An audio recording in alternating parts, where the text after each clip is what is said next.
first of all, what a game. Two of the most entertaining teams in the league all season long have given us now two of the most entertaining games of these playoffs so far. The only shame, I guess, Oilers fans won't agree with this, is that it ends on an own goal. Yes, but in overtime, you always throw the puck towards the net, and that's exactly what Evan Bouchard ended up doing. But you could see the play develop.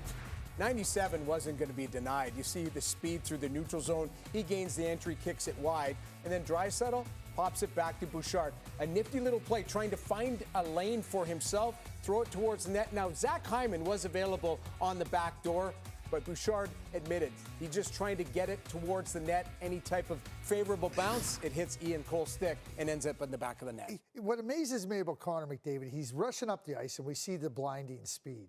But he knows how to pick his way through those tight spots and create space. He creates space for himself. He backs up defenders, creates space for Draisaitl, and you see where Vancouver's right back on their heels. Unfortunate for Ian Cole, but that's the difference maker that McDavid is. Well, the Canucks did the near impossible in Game 1, holding McDavid without a shot. First time that's happened in his playoff career. So how did he take over in Game 2?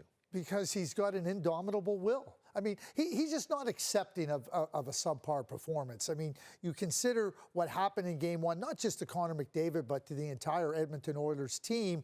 They just were not very good for the last 40 minutes of that game. While Connor McDavid says, okay, you got us once, you're not getting us twice. And his ability to just take the game by the scruff of the neck and say, stop me if you can. And good luck. And he comes in here on that goal, Jamie. You've been a goalie. I mean, is there any chance there for Sheloff? Not a chance whatsoever, the way he's able to stick handle and change his angle on that. But it was the Connor McDavid performance. But let's not forget that number 29 was a questionable whether he was going to play tonight or not. It was a game-time decision. Leon Draisaitl, with a goal and 3 assists, was absolutely brilliant as well. And just playing a cool 27 minutes as Chris Knobloch continued to throw that top line out.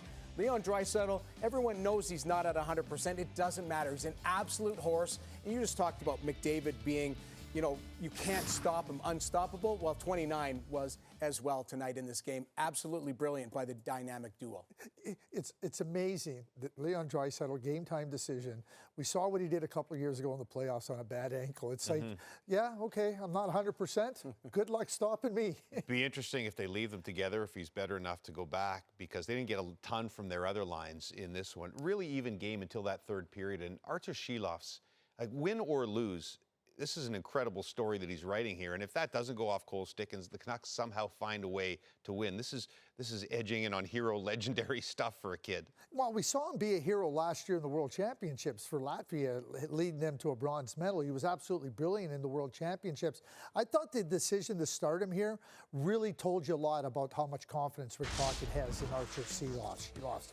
It's because, he didn't have a great Game 1. No. And Rick Tocchet says, no, you're the guy. You're going back in there. The third period, the Edmonton Oilers were all over. They took this game over. And if it wasn't for Sheloff in the third period, there's no overtime. That's how good he was. And not just good lucky, good confident, good positionally, really strong in that net. Really composed. That's the one thing I've noticed about Sheloff is he's a guy that the moment doesn't seem too big. I didn't love his Game 1. I actually thought he was going to get pulled after the Hyman goal at 4-1.